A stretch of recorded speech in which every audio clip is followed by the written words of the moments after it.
හරියටම ඉංග්‍රීසි මුල සිට සරලව. ආයුබෝවන් යාළුවනේ. අද අපේ 12 වෙනි පාඩම. lesson number 12. lesson number 12 වලින් අපි පටන් ගන්නවා වාක්‍ය නිර්මාණය. මේ දක්වා අපි පාඩම් තුළ කතා කරලා තියෙනවා ඉංග්‍රීසි අකුරු, ඉංග්‍රීසි වචන වර්ග ඊළඟට මේ පාඩම සිට අපි බලමු ඉංග්‍රීසි වාක්‍ය කියන්නේ මොනවද? වාක්‍ය ලියන්නේ කොහොමද? ඔය විදිහට අපිට ස්පෝකන් කතා කිරීම සඳහා ඉංග්‍රීසි භාෂාවෙන් කතා කිරීම සඳහා වැදගත් වෙන කොටස් ආරම්භ කරන්නයි අද අපි සූදානම් වන්නේ. එහෙනම් මාත් එක්ක එකතු වෙලා ඉන්න subscribe කරලා නැත්නම් අදම subscribe කරන්න මම ඉංග්‍රීසි සර් YouTube නාලිකාව. හොඳයි. අද අපි කතා කරමු එහෙනම් වාක්‍ය. ඉංග්‍රීසියෙන් කියනවා නම් sentences. වාක්‍ය. වාක්‍යයක් කියන්නේ යාළුවනේ අපි යම්කිසි වූ වචන කිහිපයක් නිවැරදි අර්ථයක් ලැබෙන විදිහට ගලපලා ලියනවා. මෙතනදී එතකොට වාක්‍යයක් හැදිලා තියෙන්නේ වචන වලින්. හැබැයි මේ වචන නිකම්ම තියලා හරියන්නේ නැහැ. අපි හිතමු මිනිසා ගස කපයි. ඒ වගේ වාක්‍යයක් ගත්තොත් අනේක වාක්‍යයක්. දැන් මිනිසා ගස කපයි. ඒක යම් කිසි තේරුමක් තියෙනවා. මේ නැත්නම් අපි මිනිසා පොරව ගස. මිනිසා ගස පොරව. දැන් වචන තුනක් තියෙනවා මේ කොටස තුල. නමුත් ඒක වාක්‍යයක් නෙමෙයි. හරි. එතකොට වාක්‍යයක් කියන්නේ මොකද්ද? යම් කිසි වූ වචන සමූහයක් නිවැරදි අර්ථයක් එන ලෙස ගොඩ ගන්නගා ගැනීම තමයි අපි වාක්‍යයක් කියන්නේ. වාක්‍යයක් sentences sentence. හොඳයි. අපි බලමු ඉංග්‍රීසි වාක්‍ය ගැන කතා කරලා. දැන් අපි ගමු මම යමි. මම යමි. මම යනවා. මම යනවා. මෙන්න මේක දැන් වාක්‍යයක්. එතන වචන දෙකක් සහිතයි. මම කියනවා මම කියන සර්වනාම. මම කියන පුද්ගලයා. I කියන pronoun එක. අපි කතා කරා pronoun ගැන අපි ඉස්සල පාඩමකදී. ඔයාලට ඒ පාඩම බලන්න පුළුවන්. I go. ළඟට go කියන ක්‍රියාපදේ. යමි. යමි කියන ක්‍රියාපදේ. මම යමි. එතකොට නාම පදයක් තියෙනවා ක්‍රියාපදයක් තියෙනවා වචන දෙකක් තියෙනවා මේක දැන් ඇත්තටම කියනවා සම්පූර්ණ වාක්‍යයක් තේරුමක් තියෙනවා එතකොට වාක්‍යයක තව විශේෂ ලක්ෂණයක් තමයි යාළුවනේ අපි සිංහලවත් කතා කරනවා වගේ full stop එකක් නැවතීමේ ලකුණක් තියෙනවා එතන මම යමි කියන වාක්‍ය අපි අවසන් කරනවා full stop එක නැවතීමේ ලකුණ තියලා මම යමි කියන වාක්‍ය අවසන් කරලා තියෙනවා එතකොට ඉංග්‍රීසියෙන් නම් ඒක I go එතකොට යාළුවනේ වචන දෙකකින් විතරක් අපිට පුළුවන් ඔය විදිහට වාක්‍යයක් නිර්මාණය කරන්න එතකොට ඊළඟ වාක්‍ය බලන්න. මම බත් කමි. මම බත් කමි.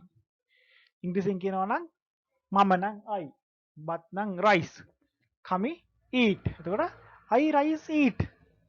නමුත් ඉංග්‍රීසි තුල මේක එන්නේ කොහොමද? I eat rice කියලා. එතකොට මේක සම්පූර්ණ අර්ථයක් තියෙන වාක්‍යයක්. I eat rice. හොඳයි. අපි මේක ගැන තවදුරටත් විග්‍රහ කරලා බලමු. මම යමි කියන සිංහල වාක්‍ය තුල අපි මම කියන එකට කියන උක්තය එතන ක්‍රියාව කරන තැනක් උක්තය එතකොට ඒ උක්තය අනු ක්‍රියාව කරන ක්‍රියාවට අපි කියන වාක්‍යාතය උක්ත වාක්‍යාත පද සම්බන්ධය නැත්නම් උක්තය සහ ක්‍රියාව උක්තය සහ ක්‍රියාව උක්තය සහ ආඛ්‍යාතය මම යමි එතකොට මෙතනදී ඉංග්‍රීසියෙන් අපි කියනවා ඒක I go I කියන්නේ මේකේ සබ්ජෙක්ට් එක සබ්ජෙක්ට් කියන්නේ කවුද the person who is doing the work the person who is doing the work right who is doing the action who's doing the action අපි කියනවා යාට subject ඊළඟට යාළුවනේ go කියන්නේ මේකේ ක්‍රියාපදේ verbs අපි verbs ගැන කලින් වීඩියෝ එකේදී කතා කරලා තියෙනවා ඒක වලට නැවත මතක් කරගන්න පුළුවන් ක්‍රියාපද ගැන ඉගෙන ගන්න එතකොට verbs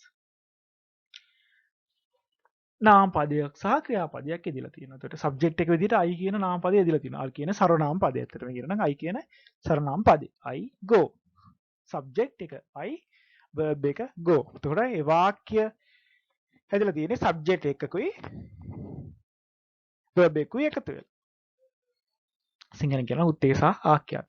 ඒතර ඔය විදිහට අපිට වාක්‍යයක් හදන්න පුළුවන්. අවම වචන සංඛ්‍යාව වෙන්නේ යාළුවනේ වචන දෙකයි. වචන දෙකකින් අපිට සමස්ත තේරුමක් ගැන නිවැරදි අර්ථයක් ගැන වාක්‍යයක් ගොඩනගා ගන්න පුළුවන් ඔය විදිහට. එතනකොට ඊළඟ වාක්‍යයට යමු අපි. මම බත් කමි. එතකොට අපි සිංහලෙන් මේක කියනවා නම් උත්තේ තියෙනවා මම කියලා ආඛ්‍යාතයේ තියෙනවා කමි කියලා දැන් ආඛ්‍යාතයට අයත් වන තවත් නාම පදයක් අපිට. මෙතනදී අපි මොනවද කන්නේ? කන්නේ මොනවද? මම කනවා. ඒ කන්නේ මොනවද? මේ කන්නේ බත්. එතකොට අර ක්‍රියාවට යටත් වෙන පුද්ගලයා. එහෙම නැත්නම් අපේ උත්තේ මගින් අනුත්ත වෙන පදයට අපි කියනවා කර්මය. අනුත්ත. අපි අනුක්ත වෙනවා කියලා කියනවා සිංහල භාෂාවේදී. එතකොට ඔය විදිහටම ඉංග්‍රීසි වලත් අපිට ඒක වචන තුනෙන් ලියන්න පුළුවන්. subject, verb and object. දැන් හොඳට මතක තියාගන්න යාළුවනේ ඉංග්‍රීසි භාෂාවේදී අපි subject එකට පස්සේ ලියන්නේ verb එක. සිංහල වල දෙමළ වල වගේ අපි කර්මය මැදට ගන්නෙ නැහැ. ගන්නවා සිංහල දෙමළ භාෂාවලදී අපිට සිදු වෙන්නේ කර්මය මැදින් ලියන්න. අපි අවසානයේ තමයි ක්‍රියාව ඉදිරිපත් කරන්නේ. නමුත් හොඳට මතක තියාගන්න ඉංග්‍රීසි භාෂාවේ අපි උක්තය එහෙම නැත්නම් subject එකට පස්සේ යොදන්නේ ක්‍රියාපදය verb එක. subject verb object ඔන්න ඔය විදිහටයි එන්නේ. එතකොට I eat rice කියන වාක්‍යය තුල I කියන්නේ subject එක, I කියන්නේ pronouns එක, subject එක විදිහට ක්‍රියාත්මක වෙනවා. eat කියන්නේ ක්‍රියාපදය, verb එක ඊළඟට rice. මොනවද අපි කන්නේ? මොනවද අපි verb එකට යටත් වෙන්නේ මොන නාම පදයේද? මොන ඒකට අපි කියන object එක. එතකොට මෙතනදී go කියන ක්‍රියාපදේ go කියන verb එකට මුකුත් යටත් උන්නේ නැහැ. තව object එකක් ආවේ නැහැ. මේ නිසා අපි මේවට කියනවා මේවා තනිය ලියන්න පුළුවන් verb. එතකොට object එකක් නැහැ. නමුත් දැන් අපි කතා කරන eat වගේ ක්‍රියාපදයකට eat වගේ verb එකට අපිට object එකක් යොදන්න වෙනවා. හොඳයි. එතකොට ඒ ආකාරයට ක්‍රියාපද object එක සහිතව සහ object එක රහිතව අපිට ඔය විදිහට ලියන්න පුළුවන්. ඒ අනුව අපිට වාක්‍ය සකස් කරගන්න පුළුවන්. මේ වාක්‍ය සකස් කිරීම ගැන අපි තව දුරටත් ඉදිරි පාඩම්වලදී කතා කරමු. එහෙමනම් වාක්‍ය ගැන මූලික හඳුන්වා දීම මම මේ වීඩියෝ එකෙන් නවත්තනවා අදට. එහෙමනම් තවත් වීඩියෝ එකකින් අපි වාක්‍ය ගැන තව දුරටත් ඉගෙන ගනිමු. අපි ඉංග්‍රීසි භාෂාව සරලවම ඉගෙන ගමු. එහෙමනම් මාත් එක්ක එකතු වුණාට බොහොම ස්තුතියි. මම ඉංග්‍රීසි YouTube නාලිකාව. Thank you.